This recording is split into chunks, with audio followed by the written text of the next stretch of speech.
Most storied family dynasties in American politics, now taking his first steps into the spotlight. Mo Rocca catches up with Jack Schlossberg. Announcement, we are honored to have Jack, the grandson of John F. Kennedy. Yes. Thank you for being here, Jack. For Jack Schlossberg, it can seem like his grandfather still gets top billing. Is your father or your grandfather? Yeah. John Kennedy? Yep. Grandpa, yeah. But the 33-year-old grandson of the late President of the United States Hi, I'm Jack.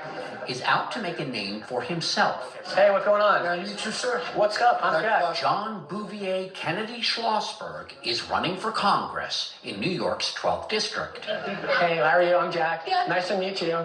For those people out there who might go, oh man, not another Kennedy, come on. People can think whatever they like, but I'm me. I'm Jack Schlossberg, and I'm proud of where I come from, but that's not the only thing about me. I'm my own person, so you can count on me to think for myself. That may be, but he's also inescapably a member of a family with the longest-running storyline in American politics. In just the last year, Robert F. Kennedy Jr., a longtime vaccine skeptic, joined the Trump cabinet as Secretary of Health and Human Services. Many of his own family members publicly rebuked him. My cousin RFK Jr., who tries to pretend that he embodies a progressive agenda when he's in fact using his last name and lending it to President Trump, who is dismantling everything my family stood for. I know that you will have the united support of all Americans. The Trump administration hasn't just targeted programs championed by JFK and his late brothers Robert Sr. and Teddy. President Trump also declassified files related to JFK's assassination, then added his own name to the Kennedy Center before announcing it will close, he says, for renovation. That name to the Trump Kennedy Center is not going to last. Do you think that Trump is going to have it razed to the ground? I think he could easily demolish it. He's trying to kill JFK. JFK will never die because he's kept alive by the people who are fighting, organizing, and rising up now to remove Trump from power. Newsflash! Republicans are lying. Fighting words from someone who's amassed an army of 2 million followers on social media. I've been following you on Instagram since I was like 15. Thank you. With some posts that are plain old silly. And others that seek to educate and are positively wonky. So, SRD, salt cap repeal, fix it now caucus. And still others that have been more polarizing. A lot of people talk. Okay? They say I'm gonna leave. They say I do these accents. I'm making fun of people, making fun of working people. Not my intention, no disrespect whatsoever. You need to be aggressive right now to get your message through. Some of it's very funny, but I'll tell you one that made me wince. Okay. Okay? It's about Vice President J.D. Vance's wife, Usha Vance, Yes. specifically the one where you superimposed your face on one of her kids, the joke being that you and she had a love child. Mm-hmm. Now, she's not elected. Mm-hmm. Is that crossing a line? I think what's crossing a line is the propaganda that we see issued every single day by the White House and and Vance. Well, we okay? know you think that. Right, so what are we going to do? Hold back? Hold back on our sense of humor and not tease them, make fun of them back? So is there a line? The line has been, first of all, I don't think anyone was seriously thinking that I meant that we did actually have a love child. You can point at anything I posted. I will point you back at a president who shares pictures of himself bombing U.S. citizens with fecal matter. This is a new era we're living in. It's time, he says, for Democrats to take the gloves off. You know what they're doing in New York? They're cutting off the funding that supports all the infrastructure for the city. They're making New York and other blue states pay more just because they don't like us. And what? I'm not supposed to make fun of J.D. Vance and his family? Why? For Schlossberg, politics is personal. My grandmother wasn't elected. My Uncle John wasn't elected. People feel absolute free reign to say whatever they want about them. So I'm going to throw it right back at you because you know what? The time is not now to hold back. Sit on your hands and say, okay, well, why don't we just play it safe? Absolutely not. We got to get these people out of here. I don't want to make any assumptions here, but there are about a dozen candidates running for the Democratic nomination. Who are you backing? Jack for New York 12. Yes. Believe in something again. My son.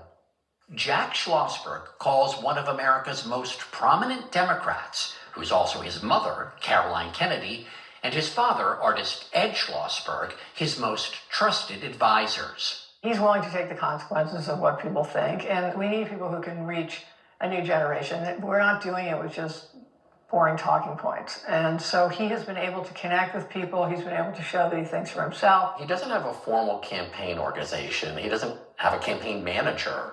Is that wise? Well, I really trust Jack. I trust his judgment, and some of the other people have been preparing for this for years and years.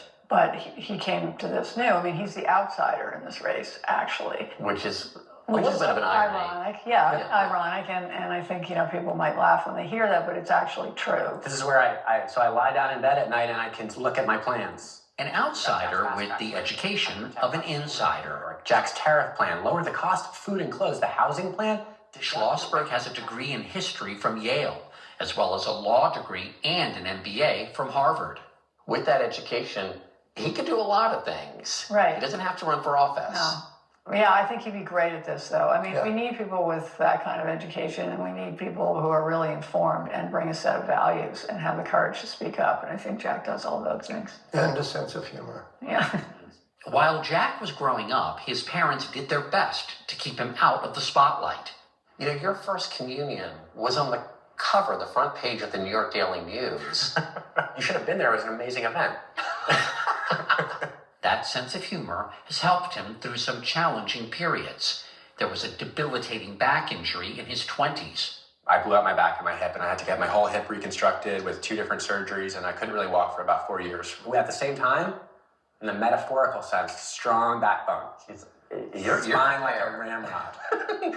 For his family, which also includes older sisters Tatiana and Rose, Jack has been something of a cheerleader in chief. We've been through a lot of really difficult periods in our life, and he's always there to lift it up and remember where we are, and we're still here. My name is Jack Schlossberg, and I'm running for Congress. Schlossberg announced his candidacy this past November, just 1 month before his sister Tatiana died at 35. She described her battle with cancer in an essay in the New Yorker magazine. How did your sister feel about your candidacy? I can tell you now that she's still rooting for us, and that the last thing that she said to me was, "You better win." No one knew me better, and I knew no one better than her. What is it like growing up with 2 older sisters? It's brutal. Absolutely brutal. They don't let you get away with anything. My style's never good enough. I've never gotten an answer right in my entire life. But in all honesty, they taught me everything I know on how to be a strong person. And it's also made me more conscientious and aware of my own privilege and position as a man in a world that often rewards certain types of behavior in certain people. This is a picture of me and Tatiana, my sister, my late sister, us as kids, and then at her wedding. In his small New York City apartment, he keeps images of Tatiana at his bedside. Her wedding was in Martha's Vineyard at my family's house, my grandmother's house there. And it was awesome. And her husband, George, is awesome. Campaigning is one of the few things that can pull him away from Tatiana's 2 young children. What kind of an uncle are you? The best one? And when a baby's crying, it's because they're tired, hungry, or sick. Yes. Is there a 4th? Or they miss Uncle Jack. A lot of people don't know about that one. Jack Schlossberg's family, and particularly his memories of Tatiana, at once cheer him up and spur him on. We're a really close family. For me, when you talk about the Kennedy family, it's a lot of people I don't know. When you talk about what family is, it's me, my sisters, my parents. We're a unit, and we're really close. Yeah, because, when they say the Kennedy family, you think of those photos with like a cast of thousands. Yeah. And you guys usually aren't in those photos. Yeah, we're not really in those photos, That's a lot of, I don't want to, it's all good, but, family's complicated.